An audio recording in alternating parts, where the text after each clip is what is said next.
Welcome, welcome to the Mind Fuck Podcast. Welcome, my friend. Thank you so much for taking time out to hang out with me. I am uber stoked and grateful that you're here today.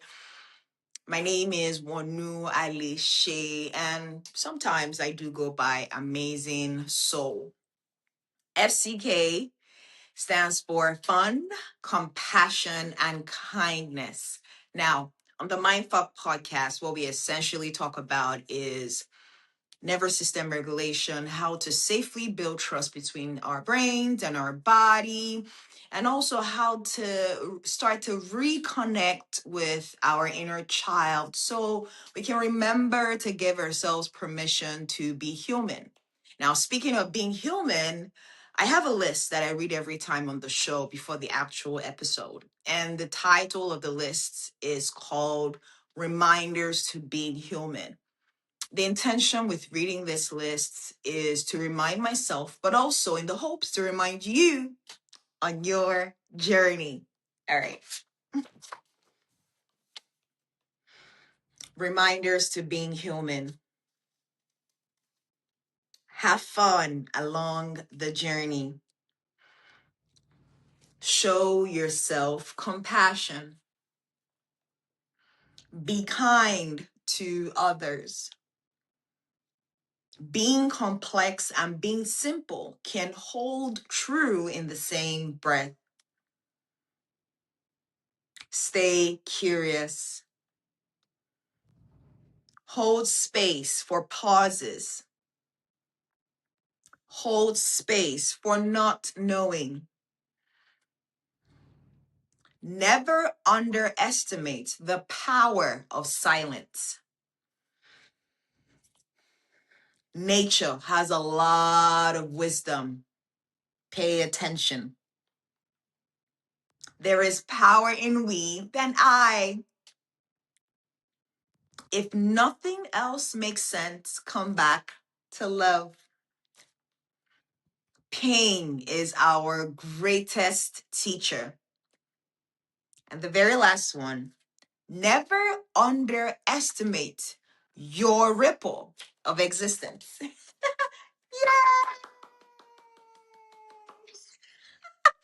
Now let's get into the fun part of the show.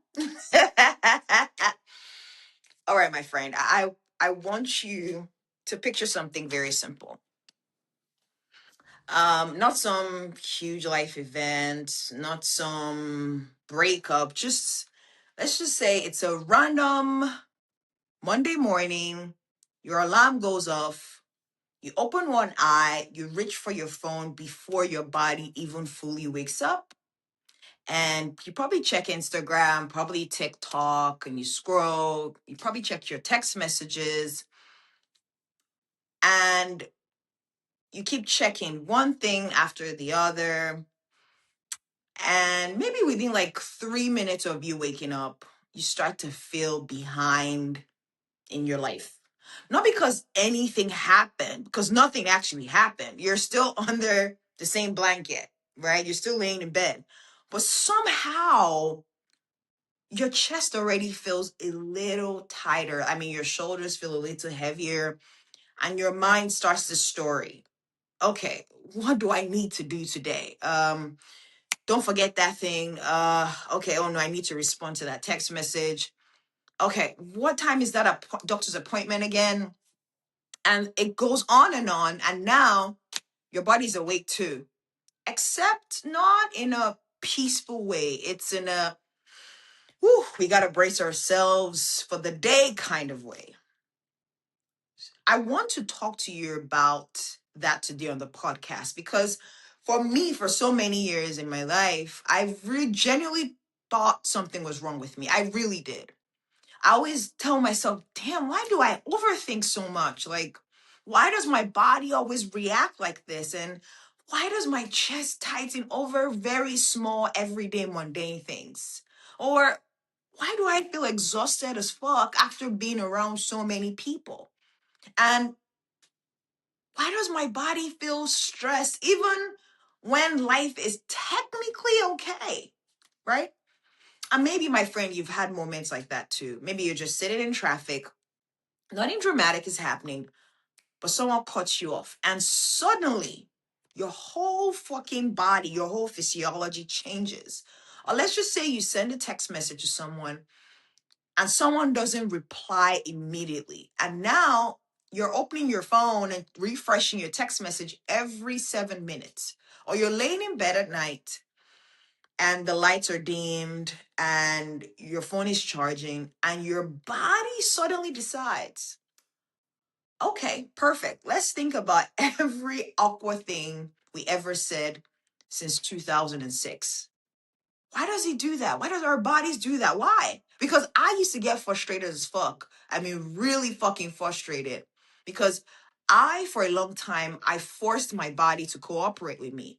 I wanted my mind to be chill and zen.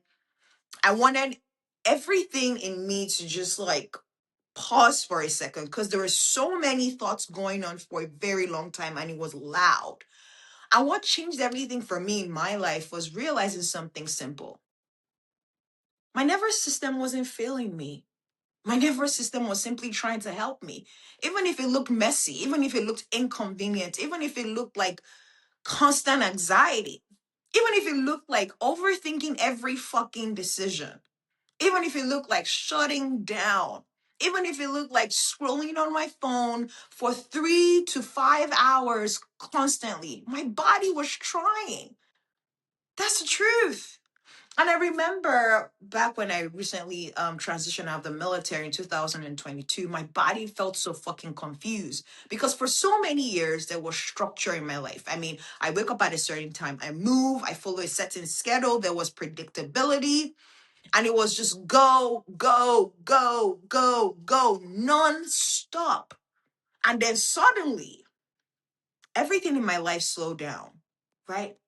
And I thought back then, slowing down will feel amazing, right? Like, you know what? I have some freedom to myself, some peace of mind. Finally, what I've been craving for, except that wasn't what happened. My body did not immediately celebrate this newfound freedom. My body got uncomfortable.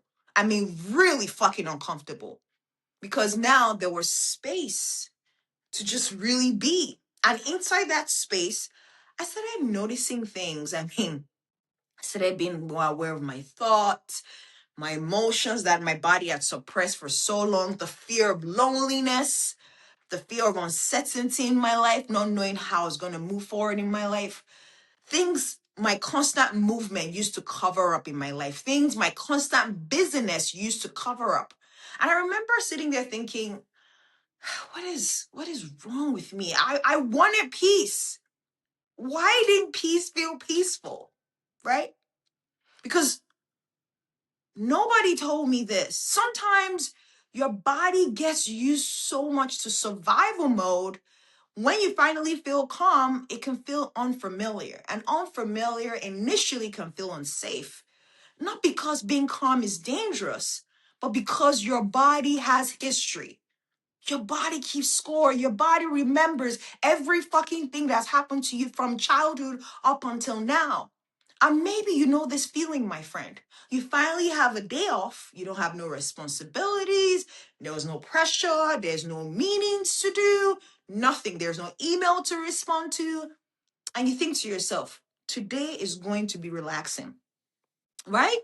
That's what you think to yourself. And then 20 minutes later, you get up and you start to clean your kitchen, you start to do laundry, you start to check your email, you start to do random tasks nobody asked you to do. You start to create work for yourself. You start to create movement. You start to create noise for yourself because sitting still suddenly feels weird as fuck.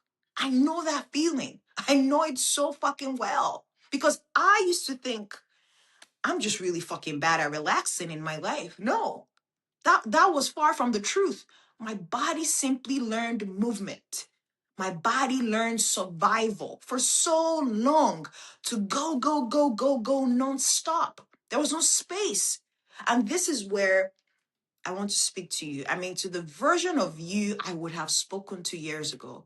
Because if I could sit back next to myself back then, I mean, one of those nights where I was laying awake, just staring at the fucking ceiling, frustrated as fuck with my life, and just constantly judging myself, wondering why I couldn't just get it together. Just being so hard on myself. And I'll think and I'll say to that version of myself, hey, Wanu, your nervous system was built for this. It's not for perfection, not for performing, not for always getting it right, not for pretending you're doing okay. Your nervous system was built for being human. And being human means uncertainty. Being human means grief. Being human means joy. Being human means confusion. Being human means fear. Being human means excitement. Being human means loving people. Being human means losing people. Being human means not knowing what the fuck you're doing. Being human means laughing so hard your stomach hurts. Being human means crying in your car. Being human means feeling so fucking deeply. Being human means not having all the answers, and that is okay. But somewhere along the way, a lot of us learned that being human was inconvenient. Do you see? I mean, we learned to stay strong, don't cry because it shows that you're weak. Don't be too much because you scare people away. Don't slow down. Keep going. Be productive. Keep moving. You have to feel useful. Keep smiling. Keep performing. And your body is constantly hearing all of this. Your body is constantly learning all of this. Constantly. You see, for me in my life, I grew up in Lagos, Nigeria, where strength often looked like pushing through. I mean, keep going, keep moving forward, handle it. And I understand, looking back, I understand it now. People passed down what they learned. I mean, there was culture involved, life was involved, and there was a lot of fucking survival, right? But years later, my body was still holding on to old instructions that kept me alive as a child. Instructions that made sense once, right? But they're not helping anymore because I'm in a new environment of my life. And I think this happens for so many of us. I mean, let's just say you walk into a room, nobody said anything, nobody rejected you, nobody attacked you, but suddenly your body says immediately, be careful, stay small, don't say too much, don't reveal all parts of yourself. And your brain starts to create stories. And your brain starts to say, they probably don't like me. God, I sound weird as fuck. Damn, I shouldn't have said that. Meanwhile, nothing is happening. Absolutely fucking nothing. But your body remembered the old experiences that kept you alive as a child. Not because your body's broken. It's because your body is doing exactly what human bodies does. Protect you, predict, prepare you. That's it. That's what your body is constantly doing in every moment. And for me, in my life, I remember years ago when I was dealing with excruciating lower back pain. And during those years, my relationship with my body felt like a constant war. I was frustrated. I was angry. I was exhausted. I kept judging myself. I was being so hard on myself because I kept thinking, why would my body not just cooperate and just heal? Because I kept doing the things, showing up for myself. And underneath all that frustration, if I'm being fucking honest, I think I felt betrayed, like my own body turned against me. And I know you might be listening to this right now, my friend, and understanding that feeling. Maybe not with the pain, but with panic or maybe exhaustion or trying to sleep at night or even anxiety or even overwhelm, right? You feel like your own body is the enemy. But over time, you know, on my journey, something started to shift in my life. I stopped asking, why is my body doing this to me? And I started to reframe the question. I started asking, what is my body trying to communicate with me? A very small shift, but it made a huge fucking difference in my life. Because suddenly I wasn't fighting myself anymore. Do you see? I got fucking curious to what my body was constantly communicating with me. It wasn't perfect. It wasn't even overnight, but just little by little. And I'm telling you right now, curiosity creates space, just enough space to stop fighting yourself, just enough space to start to listen, to start to become aware, to start to notice what is happening in your body in real time. Maybe curiosity can look like feeling your feet in the morning when you wake up, or curiosity can look like laying flat on the ground for a minute, or curiosity can look like noticing your chest tension without trying to immediately fix it. Curiosity can look like completing a yawn, or drinking water slowly, or hugging yourself. Those tiny things, they're not glamorous. They're not change your life in 3 days things. No, no, no. They're tiny human things. And I'm telling you, those tiny human things, slowly, my body started to learn something. Oh, we're actually safe enough. Not forever, not perfectly. No, no, no. Just right now, we're safe. In this moment, we are safe. That's it. Because that's all your nervous system really does over time. Moment by moment. It's not 5 years, not forever. It's always asking one question. Are we safe in this moment? Are we safe right now? That's the only question your nervous system is constantly asking 24/7. And maybe today, my friend, you've been judging yourself and you've been overthinking, or maybe you've been crying or feeling too much or shutting down or just procrastinating that one thing or just constantly scrolling on your phone endlessly or just reacting constantly to everything life throws at you, or just you're maybe feeling overwhelmed. Maybe you're just sitting there right now and asking yourself, damn, why am I like this? I genuinely want to leave you with this, my friend. Your nervous system was built for this. Your nervous system was built for heartbreak. Your nervous system was built for uncertainty. Your nervous system was built for repair. Your nervous system was built for connection. Your nervous system is built for grief. Your nervous system is built for joy. Your nervous system is built for learning safety. Your nervous system is built for being human, not perfectly human, just human. That's it. And maybe today, instead of asking yourself, what is wrong with me? I invite you to reframe that question and ask, what happened that taught my body this in the past? And maybe after that, ask yourself something even softer. What would help me feel safer in this moment? Right now, right here. Not tomorrow, not forever, just today, right now. Because sometimes, my friend, healing isn't some big breakthrough. No, sometimes it's just your body slowly learning. Ah, we're okay. I'm here. We're figuring it out together, right? And maybe that's what being human has always been, my friend. Maybe. I really do hope on your journey, this serves as a reminder to give yourself permission to be human, because that is exactly what your nervous system is built to be. As always, I want to thank you so much for taking time out to listen, and I'm sending you so much love from my heart to yours. Thank you.